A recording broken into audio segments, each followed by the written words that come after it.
ایک بھائی کا سوال ہے کہ میں نے اپنی بیوی کو کچھ مہینے پہلے طلاق دے دی تھی اور اس میں سے میرے 3 بچے ہیں. اب متعلقہ جو عورت تھی اس نے دوسری شادی کر لی ہے مدت پوری ہونے کے بعد, تو بچے کس کے پاس رہیں گے؟ اب بچے تو مرد کے ہی ہوتے ہیں, اسٹیبلشڈ ہے یہ تو, ہر صورت میں مرد کے ہیں, اسلام میں بچے مرد کے ہیں. شوہر کے فوت ہونے اور شوہر کا بیوی کو طلاق دینے کی عدت کے وقت میں کیا فرق ہے, اور عدت کتنی؟ ہاں جی, جو فوت ہو گیا اس پہ تو 100 نا 4 مہینے 10 دن آیا ہے قرآن میں, بخاری مسلم میں بھی آیا ہے.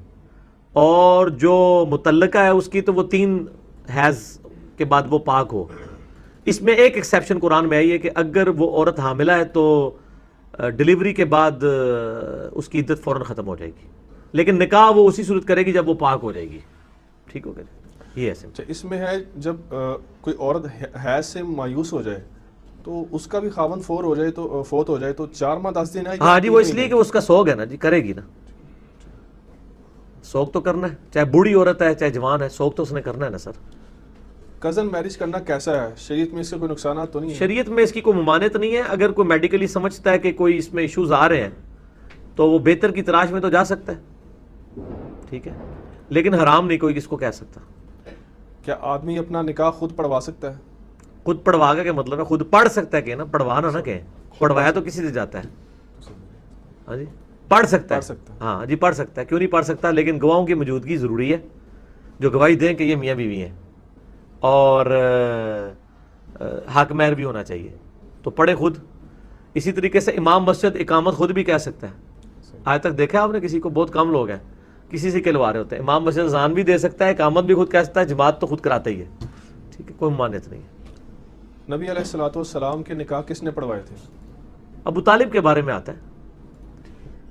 اور دوسرا یہ بھی یاد رکھیں, نکاح ایک سوشل بائنڈنگ ہے, اس کے ساتھ اس چیز کا کوئی تعلق نہیں ہے کہ وہ پڑھانے والا کون ہے.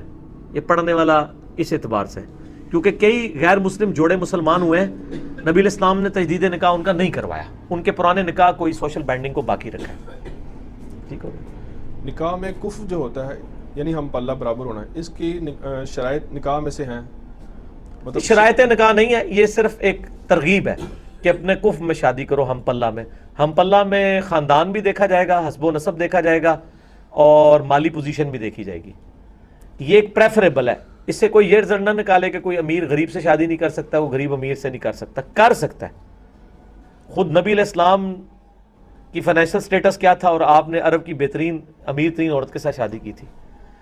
تو کف کے اعتبار سے جو ہے وہ حسب و نسب و باقی چیزوں میں تو نبی علیہ السلام اعلیٰ تھے, لیکن دولت کے اعتبار سے تو وہ معاملہ نہیں تھا نا, تو وہ کوئی اتنا ایشو نہیں ہے اس کے اندر. ٹھیک ہو گیا. کیونکہ سادات کے حوالے سے بڑا آتا ہے سادات والا مسئلہ جو ہے یہ زیادہ تر جو ہے نا وہ صوفیاء نے اٹھایا ہے اور اہل تشیع نے اٹھایا. یہ مسئلہ ٹھیک نہیں. دلائل بہت دیتے ہیں اس کو. منطقی دلائل تو آپ ہر چیز کے اوپر دے سکتے ہیں. منطقی دلائل تو آپ مجھ سے لے لیں کہ اگر حضرت آدم کو فرشتوں نے سجدہ کیا ہے تو نبی علیہ السلام کو بھی سجدہ ہو سکتا ہے. منطق تو یہ بھی کہتی ہے. تو منطق پہ تو نہیں دین چلتا نا. دین منطق میں بعد میں ہے. پہلے دین جو ہے وہ وحی کے انڈر آئے گا, اور پھر وحی کے اندر اندر آپ نے منطق لڑانی ہے. منطق پہ جائیں تو منی سے زیادہ ناپاک پیشاب ہے نا. تو لیکن منی کے نکلنے پہ غسل فرض ہوتا ہے, پیشاب کے نکلنے پہ غسل نہیں فرض ہوتا. منی تو انبیاء کی پیدائش کا ذریعہ بھی ہے. ٹھیک ہے نا. پیشاب تو نٹ سے عین ہے. ٹھیک ہے, منی بھی پاک نہیں ہے, لیکن پیشاب زیادہ نٹس ہے. لیکن پیشاب کے نکلنے پہ غسل فرض نہیں ہوتا, منی کے نکلنے پہ غسل فرض ہوتا ہے. تو اس طرح منطقیں چھوڑ دیں. منطق شریعت کے دائرے کے اندر اندر ہے. ایک اور منطق سنیں, جو عورت حیض کی حالت میں نمازیں اس کو معاف ہے. بٹ صاحب, حیض والی عورت کو نماز معاف ہے, روزہ معاف کوئی نہیں.